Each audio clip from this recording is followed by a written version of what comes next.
Dale, I think you could start. Okay. I want to welcome everybody to the Murray City Council special meeting. We're glad you are viewing our discussion. Because of the current health pandemic, we're in order to comply with the governor's directive to stay safe and stay home and the public health order issued by the county health department and county mayor, we have determined that an in-person meeting, including attendance by public and the council, is not practical or prudent. Therefore, this meeting will be held remotely through electronic means.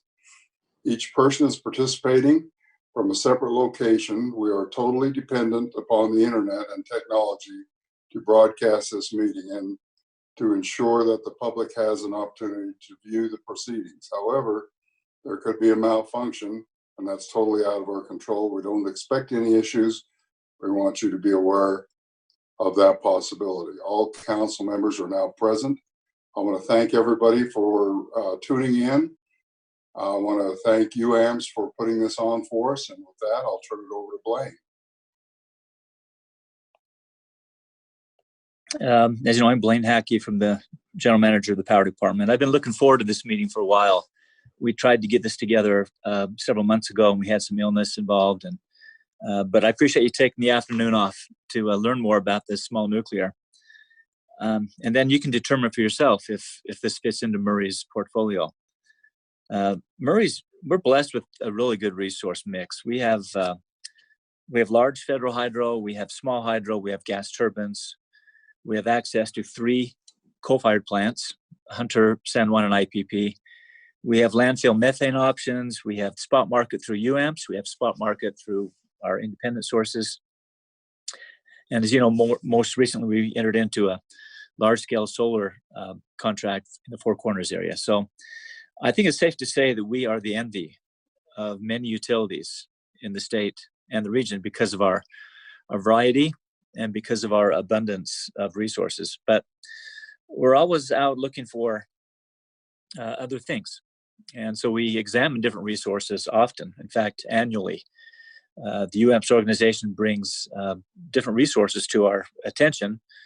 And that's one of the main reasons why we have membership in the UAMPS group, is for them to go out and find some other ways we can better our resources or better our mix. And then we determine in-house whether we like these resources or whether they fit into our mix, and then we will pursue them or not. Several years ago, UAMPS began examining the small modular reactor technology.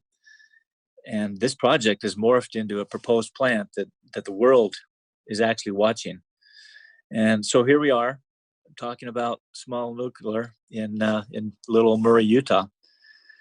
And I think we have to ask ourselves, what does this resource bring to the table? What are your concerns? What are our concerns? I think your concerns are my concerns. And I think my concerns are our concerns, and our concerns are UAMPS's concerns. And we can talk about those things. I think it's important to understand the way we manage those concerns is what will sell this plant. I can talk about the advantages and disadvantages of entering into small nuclear. And I could that for quite a while, but I think you can do that yourselves, council members. And I think you can weigh that in your own mind. Several years ago, I brought some nibs, packaged nibs to the city council meeting. And I gave them to some of the council members, and I did it for an intent. My intent was to show you the size of a pellet of uranium, which is about the size of a nib, and the energy content in this small nib. One pellet of uranium, for example, relates to 150 gallons of oil, 1 ton of coal, or 17,000 cubic feet of gas. 5 of these pellets will meet a household needs of its energy for the entire year. So you can see the power in the uranium and the power in the nuclear plant. To give you an idea of the footprint, and I think we'll get into that later in the UAMPS part of the presentation, but a wind farm would need 175 square miles of generators to emit the same amount of electricity as this proposed plant we're talking about up in Idaho. I think if you weigh the cost, the efficiency, the reliability, the cleanliness, the safety, the redundancy, and other concerns when we make this decision, I think you'll come to the conclusion that SMR should be on the table there. Just one other tidbit about the cleanliness idea. I found this little bit of information that the city of Amsterdam, Holland, produces 30 tons of nuclear waste a year to produce electricity for their citizens. That's 30 tons of nuclear waste. And a coal plant by comparable energy production for that city would be 300,000 tons of ash.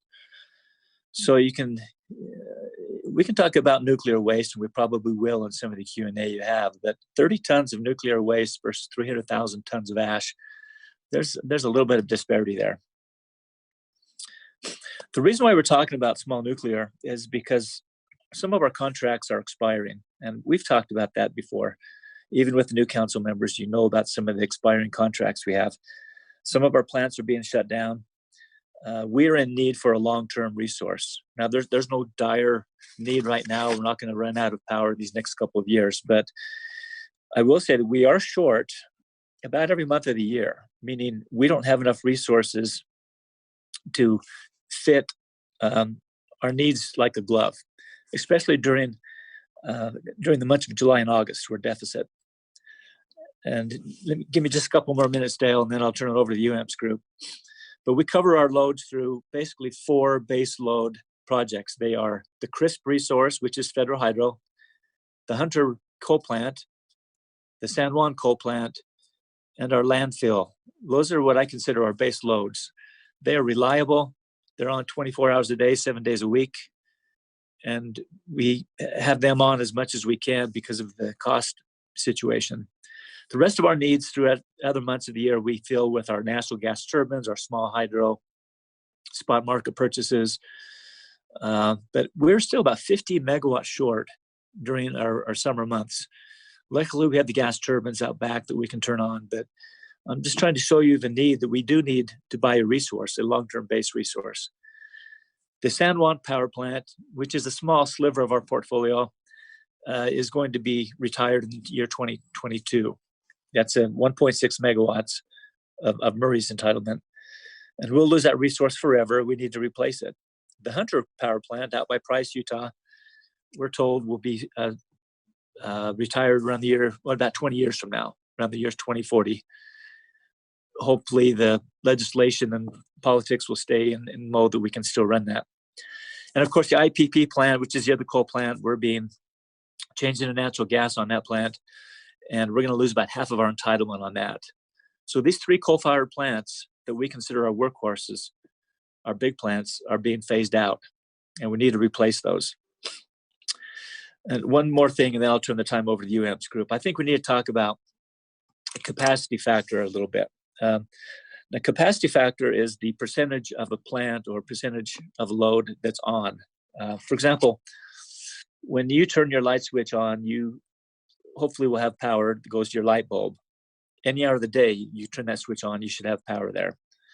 My job is to make sure that you have power there and that is an efficient, reliable power plant. So when you turn that switch on, somewhere in Murray or in the region or in the country, there's a power plant that's running that provides power to your light switch, the high schools, the mall, the hospital.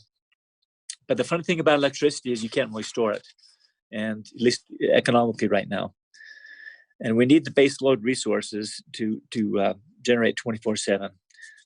Some of the renewables we've looked at don't have a very good capacity factor, we call it. For example, wind is around 25% on, 75% off.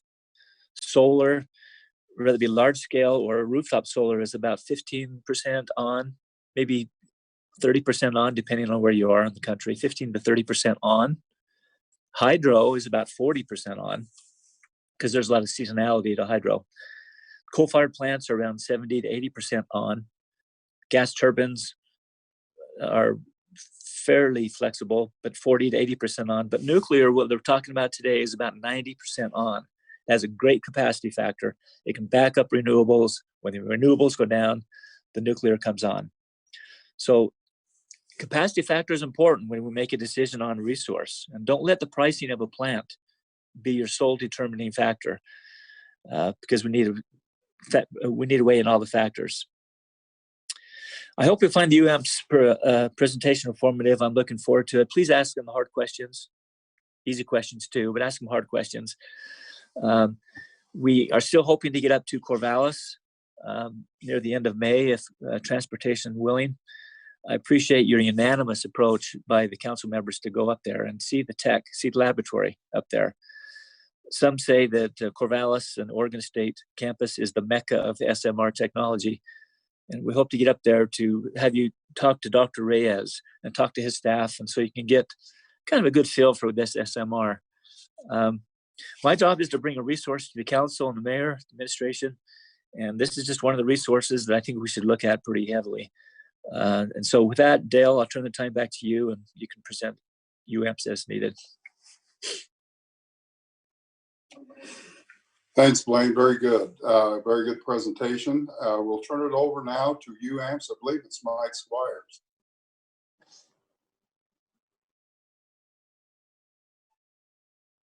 Yes.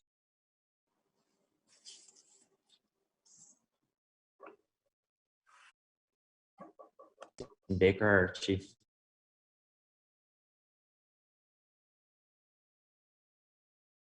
To have the opportunity to come, albeit electronically, in front of you all today. And I understand too, I recognize those council chambers, spent a good number of the youth city council days up there. So I understand and recognize the weight of the decisions that you guys have, and I hope that we can be of service throughout this process, the presentation in the short term, but long term, of course, in working with Blaine, who we thoroughly enjoy working with. We'll just launch into it, and I suppose the best way would be if there are other questions, ask along the way. If there, of course, I anticipate we'd have a Q&A afterward as well. And I will avail myself of Mason's intelligence should there be a question that you have for which I have no answer. But with that, let's just get started. So if you could start with the first slide, please. Or next slide, please. Oh, sorry, thanks. Perfect. So I think everyone at this point on the council has heard of the Carbon-Free Power Project and what it consists of. Those three elements, or those three items: renewable energy, enhanced energy efficiency, as well as, of course, what we're here to discuss today, specific to small modular nuclear reactors. Together, these three comprise the Carbon-Free Power Project, or CFPP as I'll refer to during the presentation. Next slide, please. So when Blaine talked about capacity factor and all the other things that any power director or also UAMPS evaluates, we evaluate thoroughly the value proposition of any resource. So as a part of this process that we would apply to any energy resource, we examined the value proposition of SMRs, or small modular nuclear reactors. And I'm just gonna run over a couple of these. One, cost competitiveness. We looked at what it would cost to have a baseload power supply with a decent capacity factor. And of course, as far as baseload options go, there was coal, natural gas, or nuclear. The benefit, of course, of nuclear energy is that it is a zero carbon emitting resource. And we figured that the cost needed to, of course, be competitive. Above all, cost considerations, safety considerations, impact on the environment, reliability, are all the things that feed into these things that I'll go over. Notably, of course, the cost we pegged at $55 per megawatt hour, competitive with combined cycle natural gas. We understand too and saw that nuclear energy, or SMRs, provided a flexible and resilient carbon-free resource, like I mentioned. And as Blaine touched on, the ability for SMRs, in the way in which they are designed, is to be a resource that can quickly ramp. That point is mentioned in a second, but it allows for the integration of more renewables. And that's an issue and a serious consideration that any energy utility or municipally owned electric utility should consider, as we are seeing a higher penetration rate of renewables on the grid. So that is a trend that's only going to get worse, and intermittency of renewables is something that does have to be addressed. We also looked at and have considered too fleet managed operations, partnering with other interested utilities in what we would consider to be a joint operation. And we can talk about that in a little while, but ultimately you get economies of scale through better management of a command center that would help work with multiple deployments of SMR technology. And as I mentioned, the renewable issue is something that is growing with regard to what I do on the government affairs side in tracking and studying legislation or regulation. We're seeing an increasing number of states in the absence of federal legislation or regulation on the energy front in a post clean power plan world. A lot of states are pursuing 100% clean energy bills, or some are pursuing very aggressive renewable only standards with combined with carbon-free energy goals. In the 2018 to 2019 session, for example, approximately half of the states in the United States that passed legislation addressing either increasing the renewable portfolio standard or establishing a more aggressive clean energy standard. And just by way of quick definition, clean energy standard would allow for any carbon-free resource, like notably nuclear energy. About half of those who took action, half the states in the United States in 2018 to 2019 cycles, were found in the Intermountain West and the West Coast. So energy is a regional issue. This is something that we feel that UAMPS and other members of the UAMPS organization, of course, need to consider. We also feel that this is a really good market response to any additional federal regulation that could come down the road here. And, you know, none of us could predict COVID-19, and to predict the actions of what could take place in DC, much less in other states, is something that any utility needs to be prepared for. And then, of course, the capacity to, as Blaine mentioned, the capacity factor and the ability to call upon a nuclear energy facility, such as an SMR facility, provides adequacy as far as capacity goes. This last year, nuclear energy through NEI found that nuclear energy plants across the country on averaged a 93.4 capacity factor. So it's clean, carbon-free power that can be called upon 24/7. Next slide, please. So I'm going to spend this slide and the next slide just running over what the plan is for those who perhaps have not yet seen some of the physical dimensions of the plant. The idea being, of course, that these SMRs, a big difference between SMRs and traditional nuclear energy facilities is the way in which the modules themselves, as you see to the left, will be factory fabricated. Of course, that presents great opportunities for economies of scale through subsequent nth-of-a-kind deployments throughout the country, but also throughout the world. Ideally, of course, these modules will be factory manufactured and then assembled on site. And you can see the configuration that we have envisioned is that of a 12 module unit configuration with 6 modular units that you can see on one side. That's showing 5, but 1 is outside of the bay and 6 on the other side. The plant configuration would look very much like a typical big box store, like a Walmart. And if you could skip to the next slide, that will show you a better perspective of what that plant looks like in detail.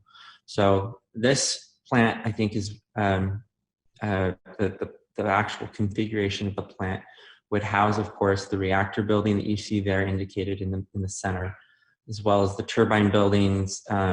You have, of course, the dry cask storage of spent fuel that would be stored on site in a heavily regulated environment per NRC regulations. And I think the most notable thing of what an SMR provides and this plan itself is it's configured and how it will be configured is the size of the actual area. So it would sit on 34.5 acres. And to give you just a quick perspective, UAMPS operates a wind farm based out of Idaho. And that wind farm sits on 17,000 acres. And as Blaine mentioned, and thank you for citing the capacity factor for wind, Blaine, that facility has a maximum capacity, nameplate generating capacity of approximately 57 megawatts.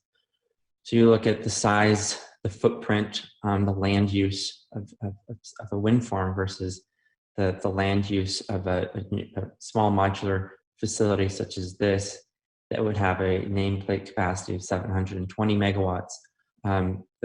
The ability to call upon that power as well 24/7 does present a really, I think, stark contrast to the value proposition that we've been very impressed with and find to be very promising for UAMPS members. Go to the next slide, please. So as I mentioned, cost competitiveness, safety, environmental impact, these are some of the things we evaluate. And I just wanted to touch on, of course, safety. That's one of the biggest concerns, of course, anyone, when we start talking about nuclear energy facilities, has. And again, the SMR design stands out in this regard as well. It has a passive features as to how it would be able to cool down without, as it mentions there right above underneath that arrow, no pumps, no additional power, and no external water. And no additional human input, I would add as well. So gives you sort of the timeline as to the cooling and the enhanced safety features of that design. And that is showing, for just clarification, one modular unit and the way in which the features of the SMR design would provide for maximum safety. This, I will indicate as well, has provided the Nuclear Regulatory Commission with a fair degree of confidence as the design certification process moves forward to limit the emergency planning zone of an SMR plant versus larger nuclear facilities. Again, reassuring UAMPS and UAMPS members of the inherent safety features according to the Nuclear Regulatory Commission. Next slide, please. And again, feel free to stop. So one of course, the biggest things that we are asked about and is on everyone's mind and is chief amongst all of the things that we are working on when it relates to cost and safety is the NRC licensing process.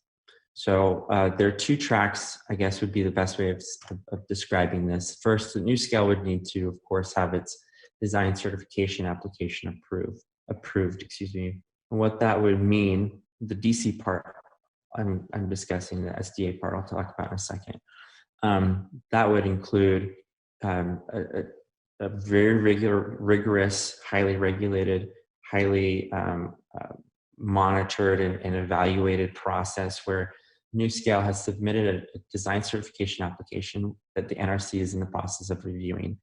And that process is on schedule, as that third bullet indicates, to be completed by the end of 2020. Now, what that means is once the NRC has approved the design certification, that allows essentially a stamp of approval that that design has now been certified for production. But there are additional steps. So one of those, of course, is the standard design approval that's been discussed before and brought up by UAMPS and others. And the standard design approval is something that would permit the design certification that the NRC will license to be in effect the capacity to be improved or to be augmented. So the design certification that NuScale submitted was for 50 megawatts per modular unit. Our plant has envisioned 60 megawatts per modular unit.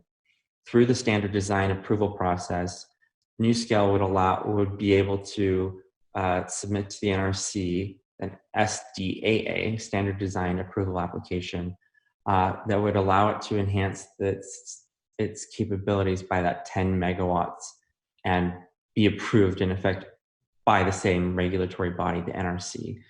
The SDA is anticipated to be submitted by the end of by quarter 2021, or quarter 4 rather, I think.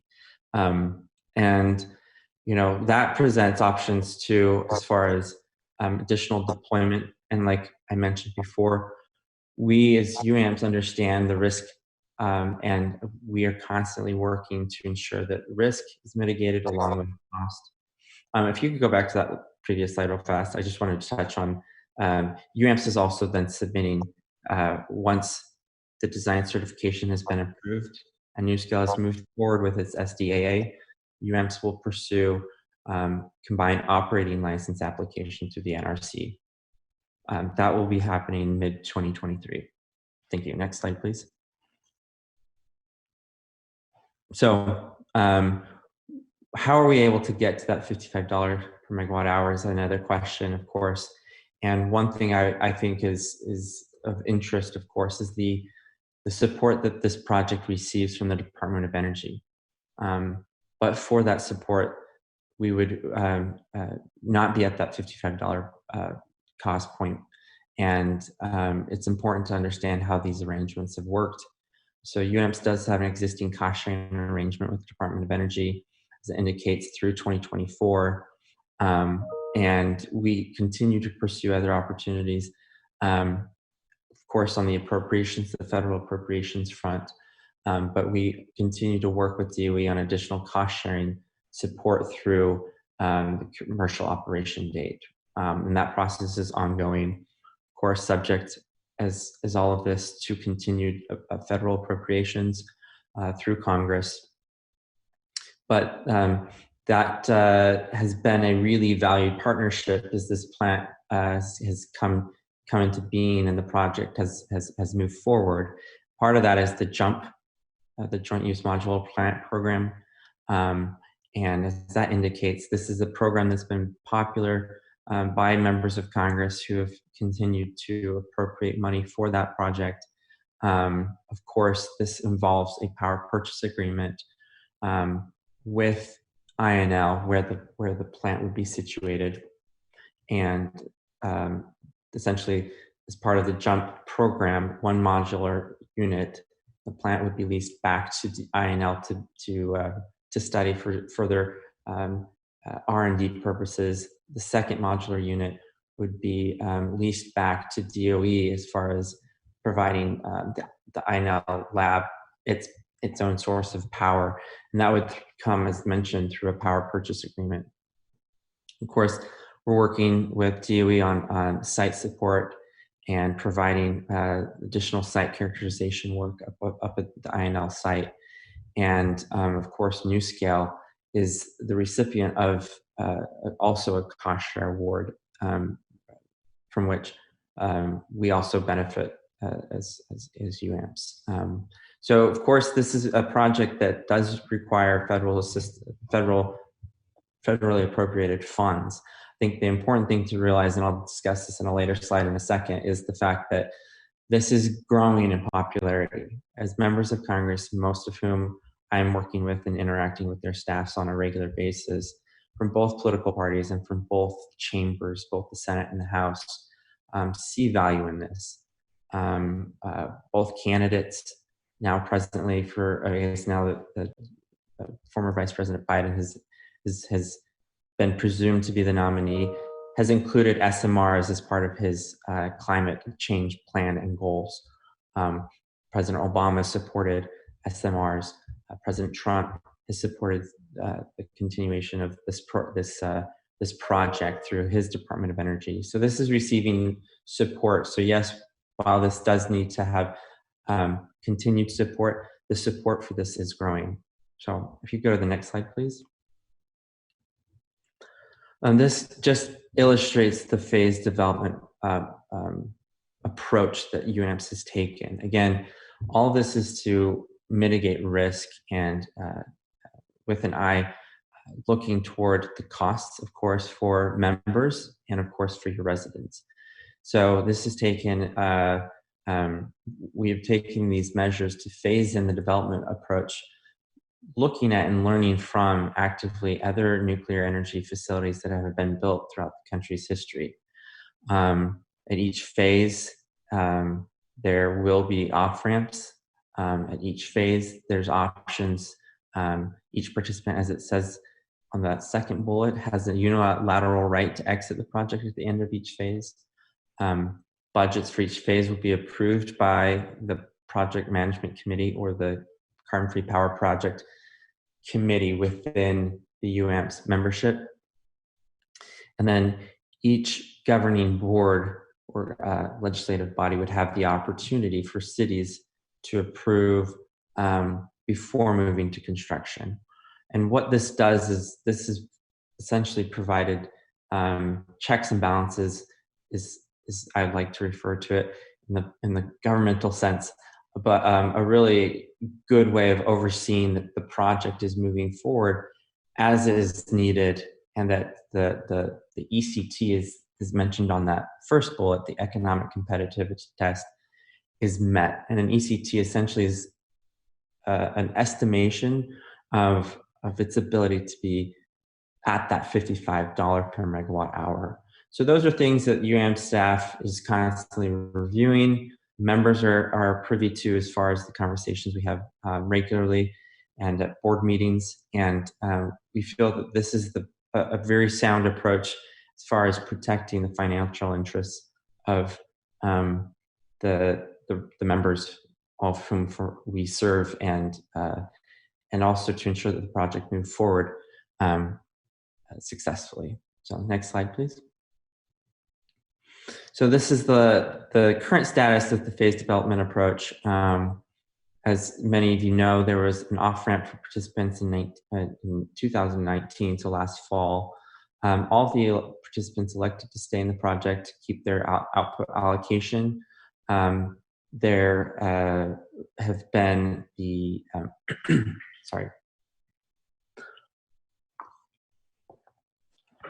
the prioritization of securing DOE support through the CFPP. That's something that I work on, as well as Mason. But from the appropriation standpoint, as I mentioned, that's a large component to this project's success.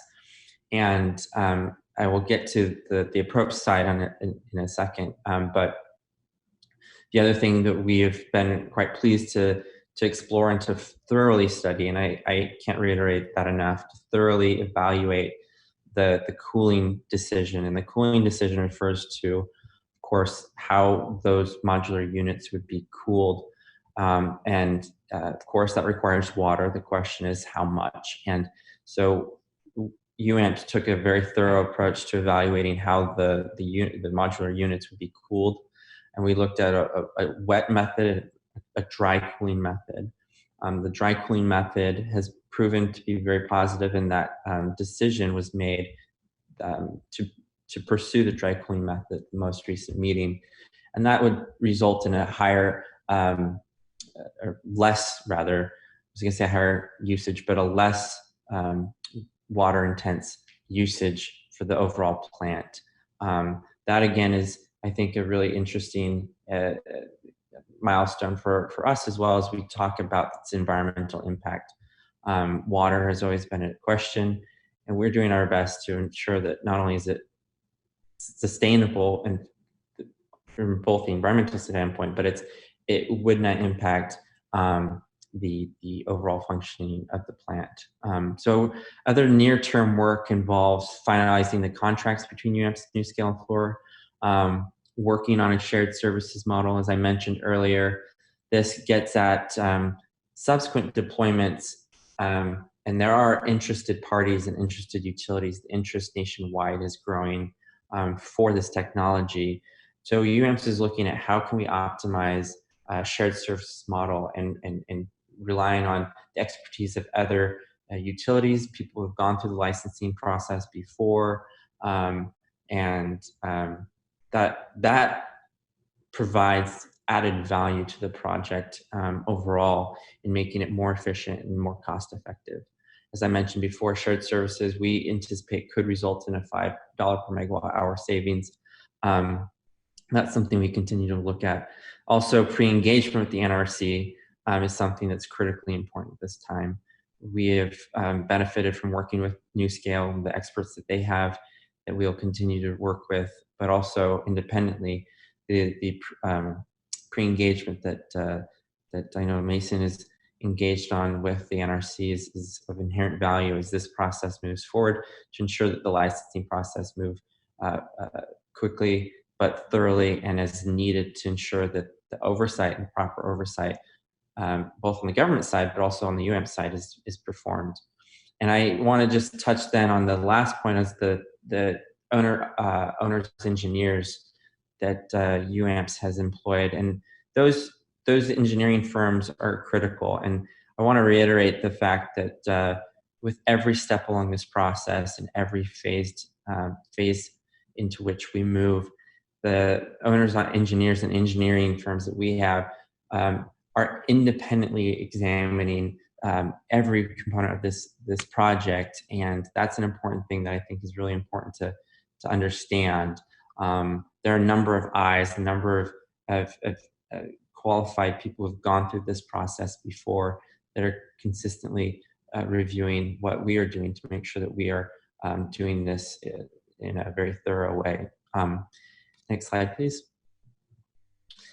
So lastly, this is something I just think is also important and perhaps could have been discussed in the last slide when I was discussing DOE support. But you'll see on that table appropriations since fiscal year 2017. And I think the biggest thing to note there is see where the House and Senate marks, and by mark I mean where they initially had wanted to allocate funds, has not only grown, but it's become more consistent across the board, resulting in the most recent appropriations of $100 million across the board in both chambers. I think that's indicative of the bicameral support that we're experiencing in Congress. House Democrats have introduced the Nuclear Energy Leadership Act, which is a critical part of the success for us to have a public or a power purchase agreement with DOE. But that bill, I want to reiterate, has had Democratic sponsors in the House, where obviously Democrats control, and Republican sponsors in the Senate, where Republicans control. And it's been a very bipartisan piece of legislation. If you look at all the things that we've been able to move forward on, we've done so in a very bipartisan way. And I think that's critical as we experience a lot of political volatility in DC at this time. Further, I just thought I'd touch on too, the states, the state in which obviously this plant would be sited has consistently shown the project a lot of support and is excited for the project. I was just talking to a legislator about this. They're very excited. The governor's office across multiple administrations has been excited for this project, and we're also seeing that voice through legislation and resolutions supporting this both in Utah and Idaho. So we're very pleased to see the support on the government side move forward at state and federal level as well.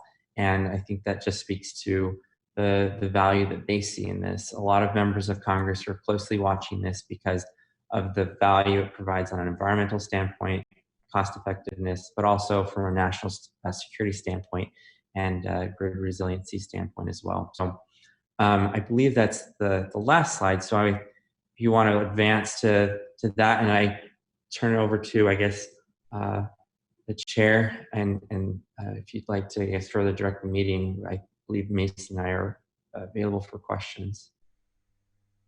Okay, thanks, Mike. We're open for questions. First, I want to thank Mike and Mason and Jackie and Blaine for presenting. Well, Jackie for helping set it up. Let's open it up for questions. Does anybody have any questions? Dale? Yeah, go ahead, It's Diane.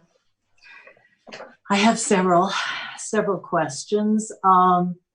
First of all, my biggest concern is the impact that it's going to have to Murray financially. So what I would like to know is if you would clarify the stages and refundability of the city's future financial commitment at each stage. I'm not real clear on that, and what the timetable and conditions for all future off-ramps. And we plan to keep the information updated and available. I'm not sure where to find that for council members and for our constituents. So that's a big concern of mine. And, you know, I think you all know that. So anyway, if you could be specific about that, the costs and off-ramps and what we have available to us. So either Mike or Mason. Ask if Mason could start with that. Can folks hear me? Yeah. I think I've been unmuted now. Okay. Thanks for the question, Diane. You know, as Mike alluded to, we went through an off-ramp late last year where we approved the budget that we're currently operating under. And there will be another opportunity for an off-ramp, likely sort of mid to late summer of this year. When we look at that off-ramp, it will be approving a subsequent budget. And as part of that process, we'll provide a detailed informational package explaining what the next budget looks like, as well as a recast budget for the project all the way through commercial operation. So that will go through the construction phase of the project. So that revision will have specific budgets for those subsequent phases. We'll have much more detailed information going out in that briefing package. It will have summaries of the contracts between UAMPS and NuScale and Fluor. It will also describe the Department of Energy support in more detail. And, you know, we've just been talking to the project management committee about the content of that information package. So I think it's going to address the concerns that you were asking about, but we're happy to take more feedback if there's more specific detail that you would like covered.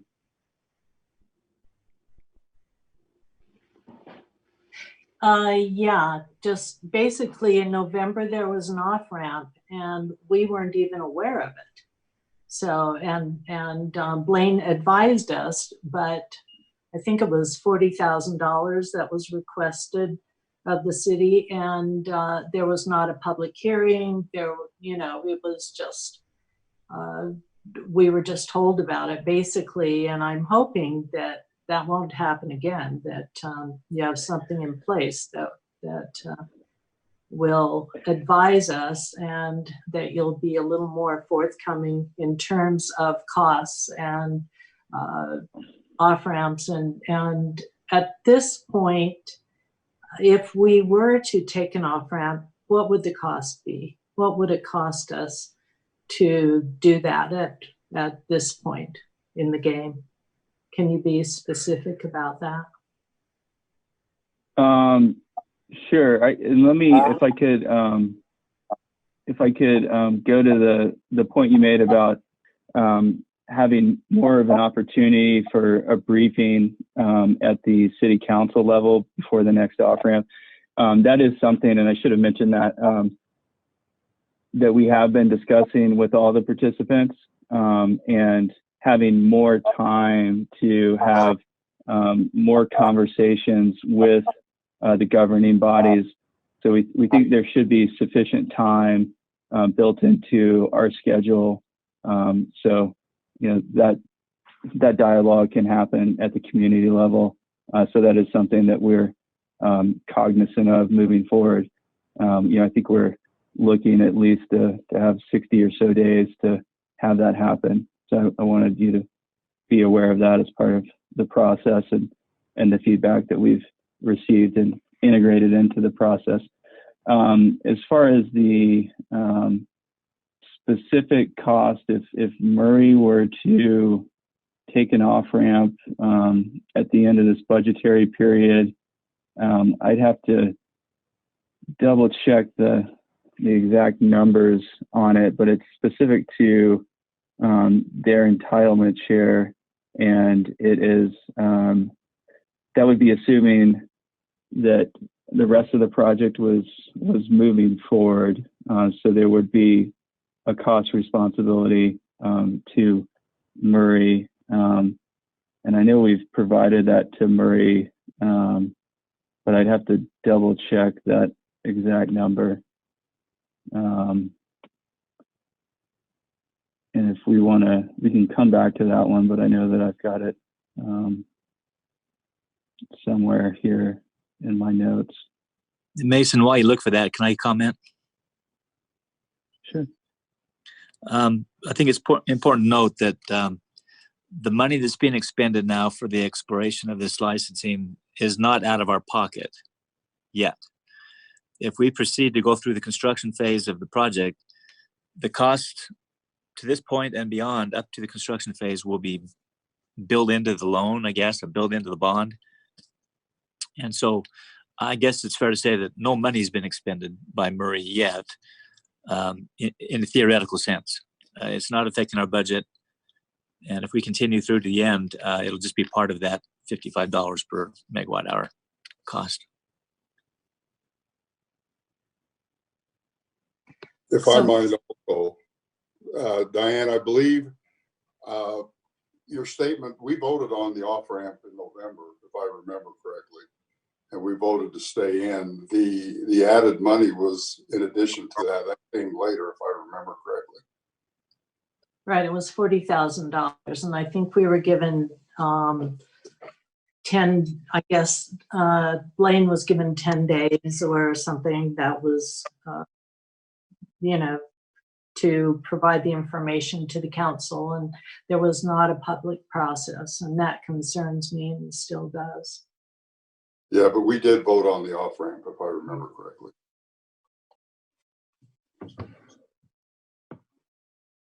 Okay. And then I have a question real quick. Was that something, and Diane and I had talked about this, but was that something that was UAMPS that didn't do, or was that Doug? Is the mayor there? I don't know if the mayor's there. Is that Doug? Doug, are you representing the mayor?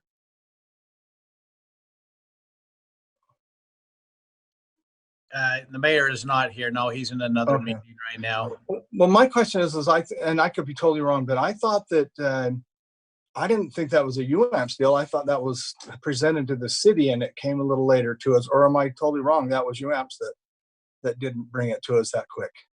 Well, I think Blaine can answer that question better than I. We put it on the agenda as soon as Blaine made us aware of it.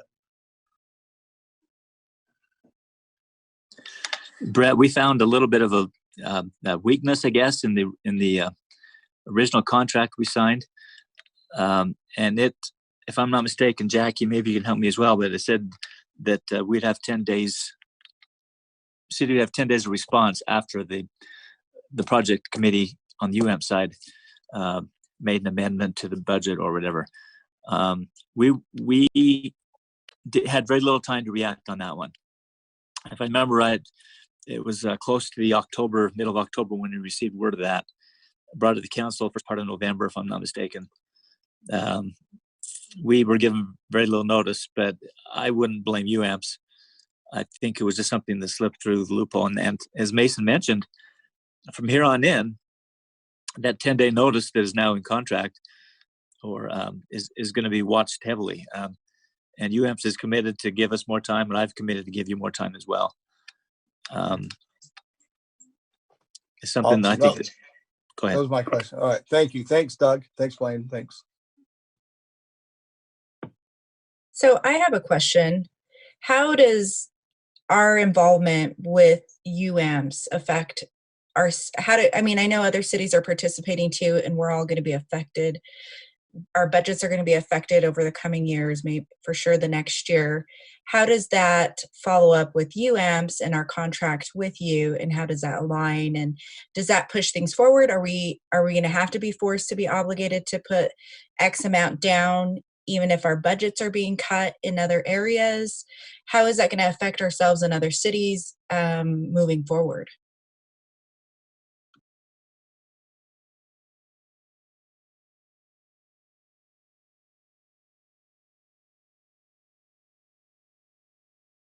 Unmuted.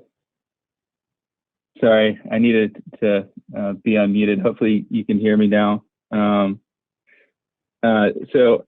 I understand the concern, how it would affect the city of Murray's budget process. And the approach that we've taken with this project is, as we go through the development and the construction, we're not billing the participants. So we're not billing the city of Murray for costs that are incurred. We would only start billing the city of Murray once we go operational. So the $55 a megawatt hour accounts for us doing financing for the development and construction costs, and then billing those costs once the project becomes operational. So it's not going to have a current budgetary impact on the city of Murray.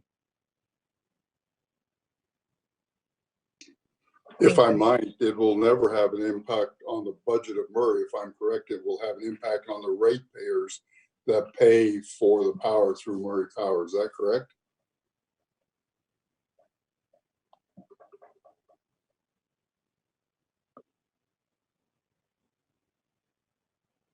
Yeah, if I could answer that, Dale, yes, you're correct, because obviously the power department is an enterprise fund, and any costs associated with the power department are offset by revenue from rates. So you're correct, the ratepayers of Murray Power would bear the cost of these expenses.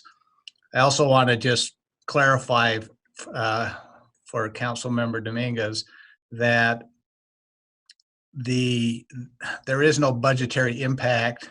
I'm going back to what Blaine said. There is no budgetary impact to the power department's budget unless the city were to back out or stop moving forward with the project. So there's no cost unless the council votes at the next off-ramp to not go forward. And I think, Mason, that's what you're looking up, is what would that cost be at the next off-ramp that Murray would have to pay if the vote was to not move forward. Thanks, Doug. That brings up another question. If other cities decide to get off that off-ramp, will we be obligated to have to pay more at the end of this, or will that rate go up?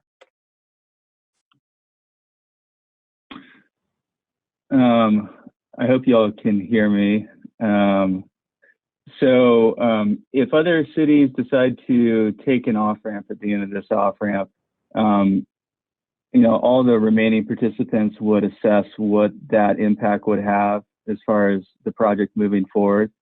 It would be a determination at that time, if there, it could result in more cost to Murray, but it'd be very dependent on what those exact circumstances were. It could be a very minimal. You might have a small number of participants leaving, but if it was significant, that would be something that Murray and the remaining participants would want to take a hard look at and make sure that it still made sense to move forward at that time. and that's we try to build in a lot of flexibility into the contract. So as cities become aware of whether they're going to withdraw or reduce, they notify the other participants in the project, so that can be accounted for by all the participants, because we don't want to, just go to the end of a budgetary period and all of a sudden become aware of that type of information. The project management committee has a lot of control to assess any event that comes up, whether it's a withdrawal of a participant or new information that impacts the project. And that's something, they meet monthly. So I think there's a lot of accountability to make sure that things are being assessed in a very dynamic fashion. Thank you. Similarly, I thought it was November's off ramp, but maybe it was the one before that when Logan took a step back. And I can't remember the language for, is it how many modules that they are buying in for, but that did they take a step back at some point, and was that a time where that responsibility shifted as far as our buy-in, or? Yes, that's correct. Logan did reduce their entitlement share. That's the term that we use. Yeah, the entitlement share, and all that is what output a participant is receiving from the project. And they did reduce their entitlement share, and that's another example of flexibility within the contracts where. And I think that was a question that was raised, is, the contracts do have the flexibility for a participant to increase or decrease their entitlement share at the end of a budgetary phase. And that's what Logan did. And so when when cities do change their entitlement share, is that similar to cities dropping out as far as the budget reassessment and our financial responsibility? So the way it works is the participant, the city, is responsible for its entitlement share through the end of a budgetary phase. That way, we're not reallocating the cost responsibility of a participant interphase, if you will. So they're responsible through the end of the phase, and then the adjusted entitlement share would be accounted for in the subsequent budget. Can I ask another question? This might seem like a little out of left field, but this is the question I get in my email from residents. And I think Michael understands it as being a Murray kid, is how is this different from Utopia as far as a huge project that we're undertaking as a city and a huge financial, kind of looming eventual bond to be paid off with those. I understand that it's paid off differently, but what would your response to those residents be of explaining what a different project it is or a different financial situation? I hope that makes sense. Sure, and I can't profess to be fully up to speed on how Utopia was set up. So I can maybe speak from the perspective of how we've structured the project. So we have the checks and balances. So we're really mindful on the cost before we make a subsequent decision to proceed with incurring more costs by approving a subsequent budget in the project. And I, from what I understand about Utopia, I don't think that they had the type of phased development approach where we're going to spend the next, really 5 years refining the project cost estimate before we make a final decision to proceed to go to construction. And there are lots of opportunities between now and then to reassess the project. And at each of those steps along the way, we'll take a hard look at the project and do that with the support of our owner's engineer groups. We have 2 of them And I think that's, you know, from the UAMP staff perspective, I think that's critical, that we have that independent help who's helping us along the way. I don't think, from what I understand of Utopia, they didn't have that sort of external help, really providing second set of eyes, looking at things. You know, in sum, I just think it's a very measured process that we're doing, and I don't think Utopia went about things that way as far as I understood it. Mr. Chair, if I could speak. Yes, go ahead. I may be the only one here that was around when Utopia originally started out, so this is just my opinion. But I think I agree with what Mason just said, that one of the problems that Utopia had was that they did not systematically phase in their project. They went out and spent they bonded for $185 million and went out and built a $185 million infrastructure without having customers. And I think even today, if you were to ask Utopia, how would you do it over again? They would say that they would phase it in. In other words, they would not spend all the money up front. They would systematically make sure they had the subscription basis before they built the infrastructure. And I think the second problem with Utopia is that they overestimated the percentage of people that would initially subscribe. And so instead of getting a 30% take rate, they were initially experiencing only 10 to 15% take rates. So they did not have the revenue coming in to cover their costs. So in my mind, again, just my opinion, the difference really has to do with how we approach this. And if it's approached as UAMPS is approaching this project with on and off ramps, they're not spending all of the money up front, they're not committing to long-term commitments up front, they come in phases. I think that's the biggest difference.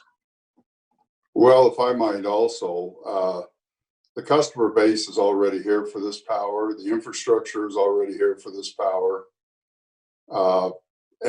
And correct me if I'm wrong, but isn't there an off ramp if the power cost reaches a certain level? There's an off ramp for that as well. So we're guaranteed a power cost, if I'm correct.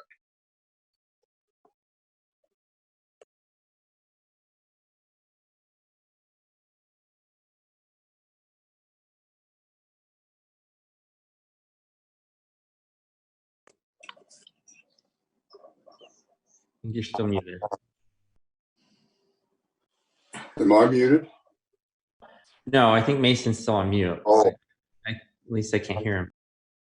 Okay, I've been unmuted now. I was just going to say, yes, you're correct. That's what Mike was referring to in the economic competitiveness test. That's the process by which we have the arrangement with NuScale, where if we exceed the $55 price target, then we have the opportunity to terminate the project, and then we get a percentage of our development costs reimbursed from NuScale. That percentage declines the longer we proceed with the development of the project, and the rationale behind that is as we move forward to final notice to proceed to construction, we have further de-risked the project, so we should have more cost certainty as we get closer to that decision point. Mason, it's Diane. I'm wondering also, I don't think you answered my question about where we can find when the off ramps and the costs, and you know, how we're going to know in advance what the costs are, and when we're going to have. Do you have any kind of schedule for that, or how does that work? So how it works, Diane, is we go through the process of revising what we refer to as the budget and plan of finance. And that's the document that has the cost estimates for each phase of the project. And we went through the process of revising that at the end of November. That revision was specific to this budgetary period that we're in. And we focused just on this budgetary period that we're in, but the next revision will incorporate a full revision to all the subsequent phases for the project. And I think that's what you're looking for, is being able to see not just the next budget, but the budget after that and what the exposure would be to Murray. And that's the intent of the next budget. And that would be part of the informational package that we would be sending out and giving the city more time to work through at the city level. So, you weren't getting things with that 10-day window that you described earlier. And when would that be available? When would we be receiving that? Yeah, well, the key item for us to get resolved is we've been working with the Department of Energy on getting in place a longer term award for the project that would carry that award going through the whole construction phase as well. So as soon as we get that finalized, then we're going to proceed with putting together that information package. We're hopeful that that happens very soon. Within the next month or so, would start getting that information and working on that informational package. And that's the gating item. It's not going to be that we send the information package and then we wouldn't provide the participants with ample time to review them and go through any dialogue you want to have at the community level. I'm not trying to be vague on it. I'm just trying to explain that that's the necessary step before we send out the information to the communities. Mr. Chair, can I ask a question? Please. So Mason, I think where Diane's coming from, and I'm going to ask it in a different way. When this project started originally, UAMP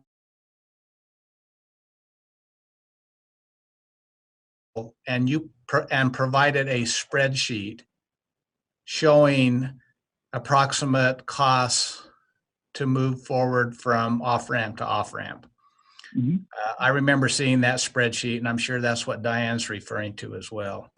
And as I remember, to move forward with the project, and I'm throwing out estimate numbers that just off the top of my head, I could be wrong, and Blaine might be able to clarify this because I've heard Blaine also explain it. It seemed like it was a small cost initially to move forward with the original agreement, something like $10,000.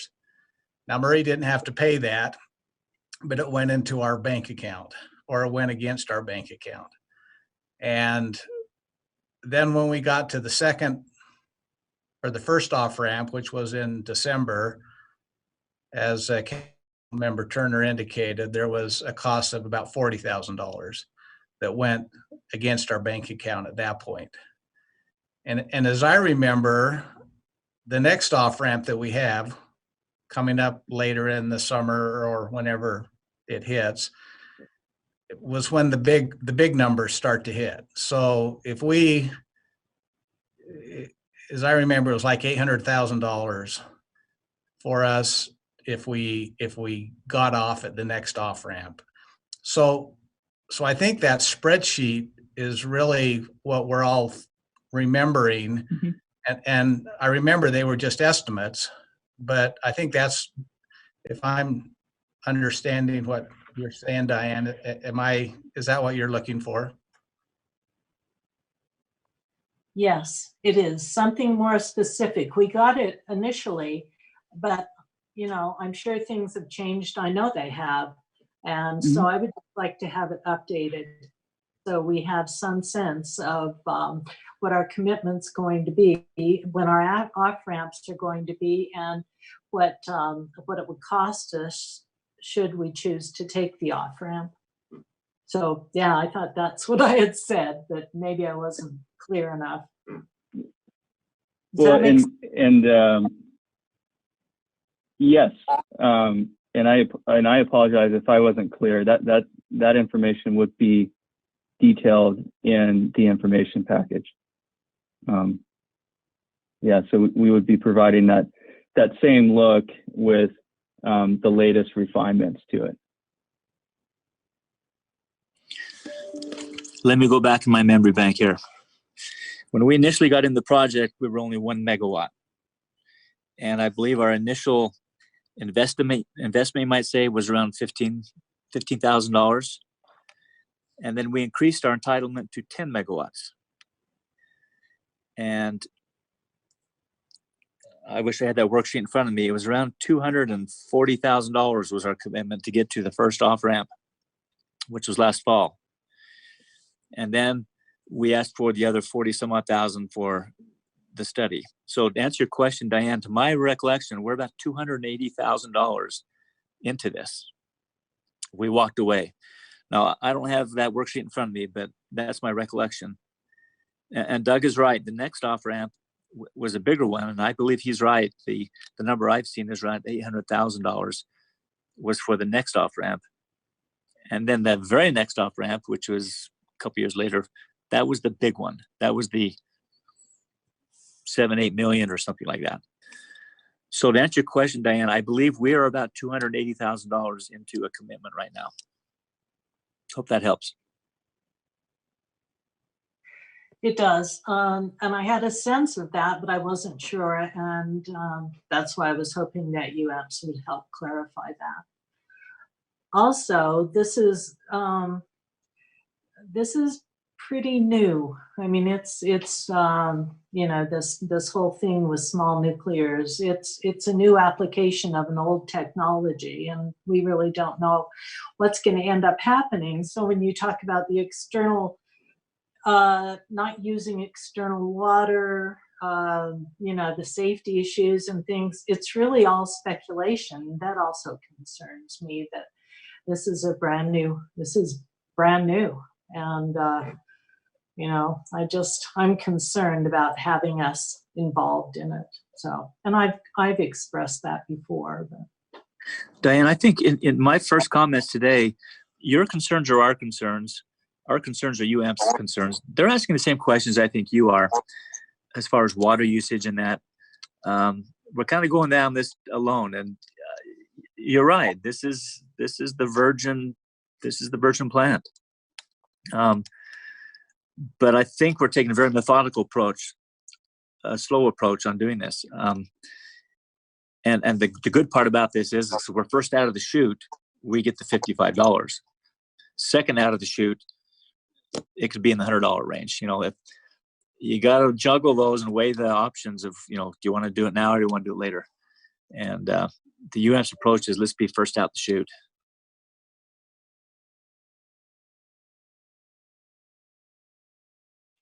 Okay. Can I ask another question? So this might be for more for Blaine. So sorry, I'm like trying to read the notes that I took as everyone was talking to make sure I get it right. So we're talking that we're short on power once, like going forward, when the coal plants have to shut down, California's moving clean. Sorry, I'm kind of like just hopping through it. So you said that we're going to be short.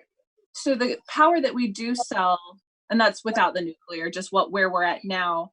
If we didn't sell to California, would we have enough? You've talked about we have that callback ability. Would that give us enough power for our summers where we're hitting our peak? The way it works, Kat, is that if we have surplus or if we're deficit, the UAMPS pool in their bigger pool of 40 cities kind of take care of that for us. For example, on Today, if we order too much, it goes into a pool, and then Logan might approach it and say, hey, we'll buy that out of the pool. We are selling some to California, and that is part of our landfill, methane. They needed some renewable, and landfill methane generation is renewable, but they needed the REC. They needed the REC or the green tag attached to the kilowatt hour. I know it's kind of complex, but they didn't want just any old kilowatt hour. They wanted a kilowatt hour that was made green, and we had to sell them a green attached kilowatt hour. We sell, I'm trying to think, about 3 megawatts to California. It's the Truckee Donner Group, and that's through the UAMPS organization. That's not enough to cover our 10 megawatt. We'd still be deficit, but we could call that back and help out a little bit. But that's an expensive resource. We're talking that landfill right now is about 15% more expensive than the nuclear we're talking about. It's in the $65, $70 range. We're talking about a $55 resource. Does that help? Okay. That's very helpful. So we'd be calling back about 3 when, what would you say we'd be short otherwise? Well, there are some months when we're short 50 in middle of summer. I'm not worried about that because we have our generation out back. Okay. And there are months like April and May right now, we're not that short, maybe 7 or 8 megawatts. Okay. But we like to play the market on that. We don't. Yeah. I can be $65. I'm not against selling it. I'm right. I'm trying to tick through the box of the most frequent questions I get about it. And that was a really simple way to explain it back. So thank you. Okay.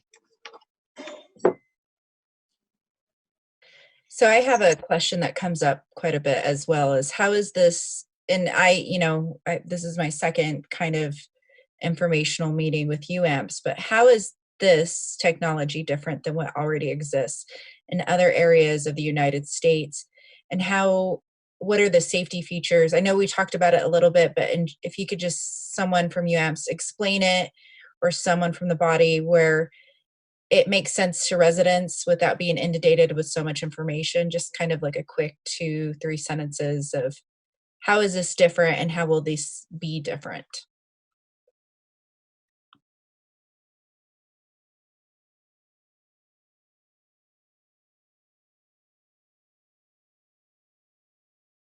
I don't know if anyone's trying to talk. So in a quick way, the way in which it's you're looking specifically for how is it different in the safety aspect, right? Safety, and how is it different from other plants that already exist in the United States? Like I know that there's one in Arizona that produces power as well. I get a lot of information about different power plant sites, different nuclear sites, and then reports of people being injured on these sites or deaths that have happened. And that has come up. That's been a really big concern for residents, and that we're even involved in this, especially with my constituents. So that's something that always comes up. It's just, how is this project different? Certainly. By virtue of the technology that NuScale has developed, they have a lot of safety features and passive safety features, as you can see right there. So typically, as you may have heard of Fukushima incident in Japan, they lost power to the reactor, which means they couldn't run the pumps and keep the reactor cool. That's just a very quick summary. So having access to additional power has always been an issue. So when you can alleviate that, and you can also, like is expressed in that slide there, no longer require additional AC/DC power, and that the passive, the nature of the way in which the plant is designed, those modular units, and using just physics in the way in which it was designed, doesn't require additional AC/DC power, does not require additional water as well, or human input. They're walk-away safe. And when we say walk-away safe, that's because, you wouldn't need additional operators to ensure that cool down. Now, of course, it takes a timeline. You can see the timeline, of course, that it takes to cool down. But those are inherent safety features that are distinct from your typical plant. So because of that, we also have a smaller emergency planning zone. The emergency planning zone refers to the radius of area that would be required for a plant to ensure that there wasn't people living right next to the plant, that there would be an evacuation zone. So it's probably the easiest way of looking at it. Safety zone, and some plants require a much larger emergency planning zone to the tune of miles, a couple miles. This plant, because of this, the NRC has found, because of its safety features, such as the ones I've just described, the emergency planning zone would be much smaller, limited to the actual fence line of the plant. And the way in which they would be manufactured is inherently different. Of course, that gets to the big difference between traditional nuclear plants throughout the country that have been one-off designs.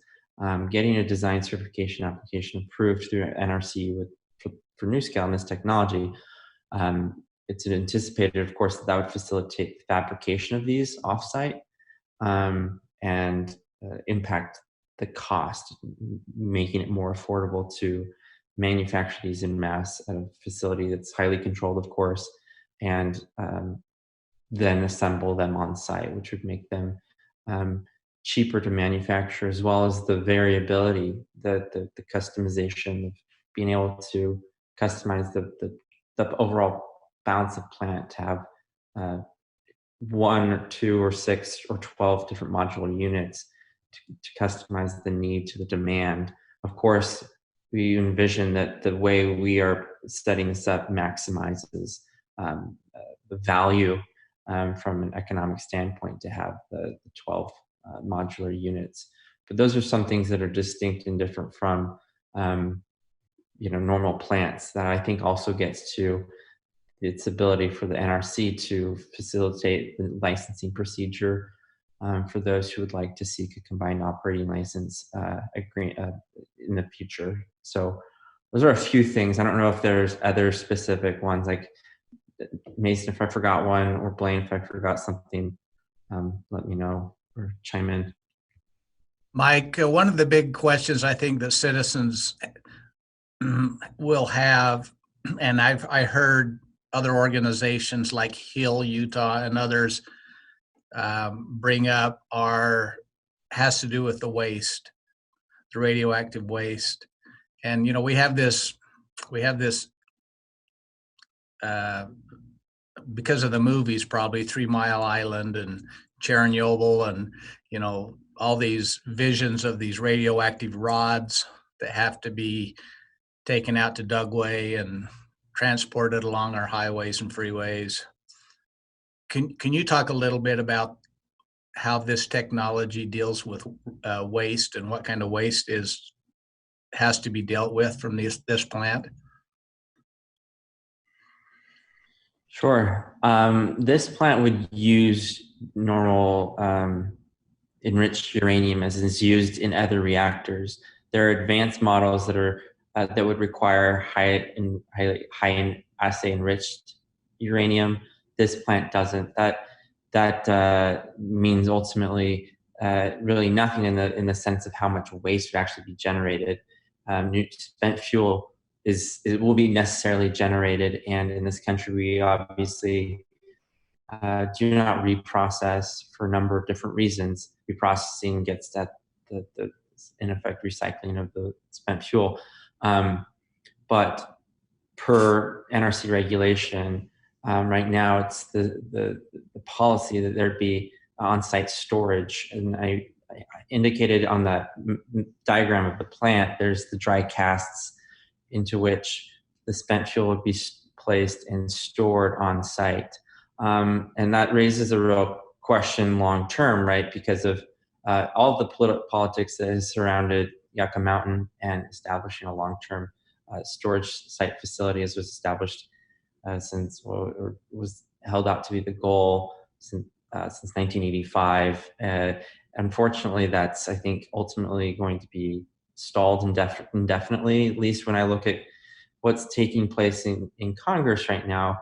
There's a growing interest because of the on-site storage situation right now, that members of Congress are feeling more pressure from not only the nuclear energy industry, but also their own constituents to find some solution that does not involve on-site storage. UAMPS supports 2 bills that are currently in Congress. One definitely is bipartisan. It's been co-sponsored by Senator Feinstein and Senator Alexander, and it would set up a consent-based siting framework where you would have interim sites throughout the country. And that's something that we support and we are continuing to monitor because of the real need, right, long-term to have a strategy. But it's my recollection, and Mason, please correct me if I'm incorrect, that the spent fuel that would be generated by that facility, by the SMR configuration, the CFPP would be able to fit within the plant, overall plant design, as far as where the dry cask storage would be. But is that accurate? Yes, I believe that on site within the fence line, we have storage capabilities for up to, it's either 40 years or maybe up to 60 years of operations. Okay, thank you. We've been going for about an hour and a half. Should we take a couple more questions and then wind it up? Are there more questions? I have another question, if you don't mind. Oh, go ahead, Diane. I'm just curious, you say small nuclears. So what are the dimensions? How big are they? When you talk about small SMRs, small nuclears. So about how big are they? And there are about 12 of them, is that, or am I misspeaking? Diane, if we can get up to Corvallis, you can see one actually, not a real one, but they're around 60 feet tall, around 20 feet round, approximately, the cask type.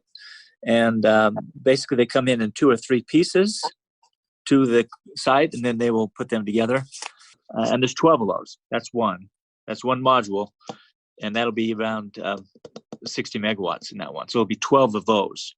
So they're around 65 feet tall, 15, 20 feet around, generally. Is that right, guys? UAMPS?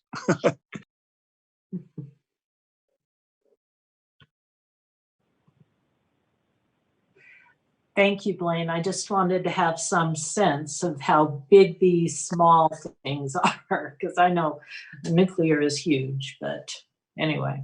So. Well, when we say small, I mean, it's 700 megawatts for a small nuclear, which is the 12 combined modules we have. That's small compared to the big nuclear plants with the big concrete funnels and those types of things. Those are the thousands of megawatts. Ours is around 700. So it's all relative to the size, but to have a module that's only 60 megawatts, that's about half of Murray. I mean, it's big, but it's manipulative. You can move it around. You can be flexible with the load, with actually cranking the generator up and down on it. You can manipulate a little bit faster. And this has never been done before, is that correct?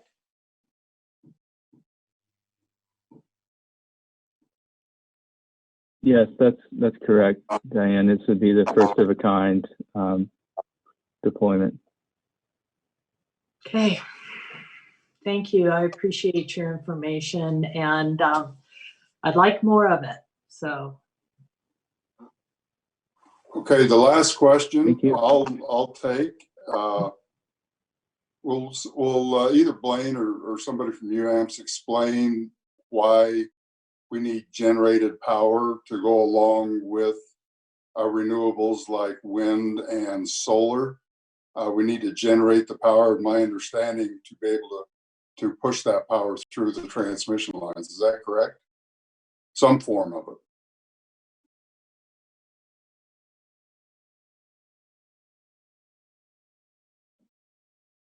Don't everybody jump on at once. I was waiting for Blaine to jump in first, but I can jump in. You know, from the UAM's perspective and sort of the way we've been approaching this as the CFPP as a resource as part of our larger decarbonization efforts. When we look at the most cost effective to go about providing decarbonization options for our members, we think this resource fits really well within a portfolio that's deeply saturated with renewables. You know, we remain committed to continuing to bring options to the members like Red Mesa. You know, I'd say we're particularly keen on solar right now because it's a little easier to forecast than wind, which tends to be more variable. As we know, renewables are intermittent, and Blaine alluded to it. The modular nature of these reactors allow us to deal with that flexible generation where we can ramp. You know, we might have one reactor of the 12 that was just really focused on integrating in renewables, where we could deal with fluctuations associated with renewables going up and down. That's a really attractive feature for us. Right now, the typical way of dealing with that intermittency of renewable generation is through natural gas generation. And that obviously has carbon emissions associated with it. So for us, as we look at this resource, it fits a really good niche as we look at a future of decarbonized electric generation where it can act as a baseload resource, but then it also has that flexible ability to ramp up and down with renewable generation. Mason, you're exactly right. To answer the question, on a smaller scale, because Murray is small scale compared to the UAMS group, but in a typical summer load, we will buy our power. But that top part where people are turning their air conditioners on and off, we will control with the governor of the natural gas turbine. And I think that's what we're going to do with these nuclear modules is as the renewables go on and off because of sun or wind or snow or whatever, we'll physically move the governor up and down on the small modulars, similar to what Murray does with the natural gas turbines. And big coal-fired plants can't move that fast, and other resources can't move that fast. But in the case of natural gas, and theoretically in the case of the nuclear, we'll be able to react pretty fast, and that's going to save lots of money if you can react fast. Okay, thank you. I lied to everybody. We have 2 questions online. Jennifer, could you read those? Sure, I'd be happy to. Can you hear me? Yes. All right. So a couple of the questions, one of them is from Mary Paul, who is a resident. And her comment is, I'm a resident and appreciate considering new and innovative options. However, I distinctly oppose nuclear energy at this stage of development. We simply can't properly dispose of the byproducts. Nuclear waste only becomes hotter over time. Have serious considerations ever been given to geothermal? I don't know if you just want to have that on the record as a question or if you're wanting to respond to that. Does anybody have a response to that or know the response? I'm not an expert, but I'm not sure we have geothermal around here. Dale, the response I would take from Murray's perspective is there are some places for geothermal. That is one of the resources that UAMPS group has looked in the past. Down by Cove Fort, there's a geothermal plant. I think out in the Vernal Basin, there's a plant out there. At one time, Provo City Power had the geothermal plant down in Cove Fort area. Found out it was, well, this is years ago, maybe the technology's changed, but they found out that it was very caustic and very hard maintenance-wise to keep it going, the piping and such.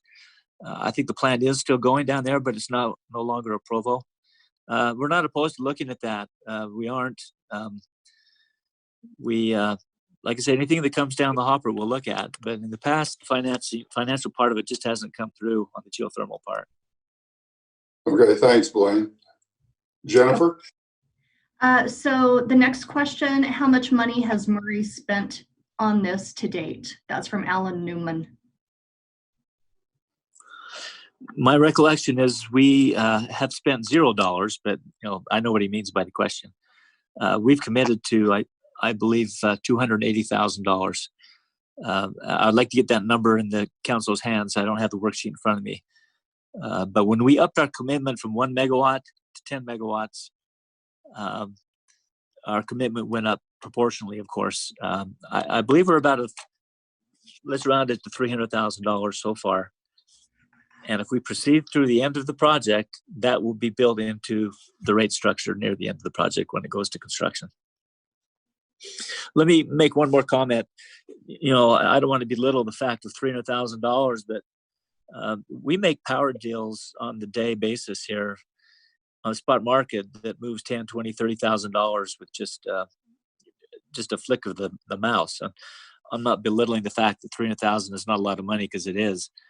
But in our utility perspective, to put money like that out towards a resource that might pay 40 years worth of dividends is small change in the long run.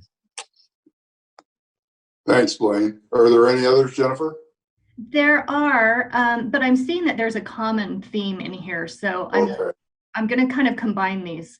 I think what the concern I'm seeing is disposal. So, and Doug had touched on this a little bit in his comments, but people are asking about how we're going to dispose of the waste, and if there are contingency plans for earthquakes and pandemics like what we're facing now. There was a comment that there was an understanding that depleted uranium is less radioactive than natural uranium. And if we can address the toxicity and radiation dangers of depleted uranium, how it is stored and recycled.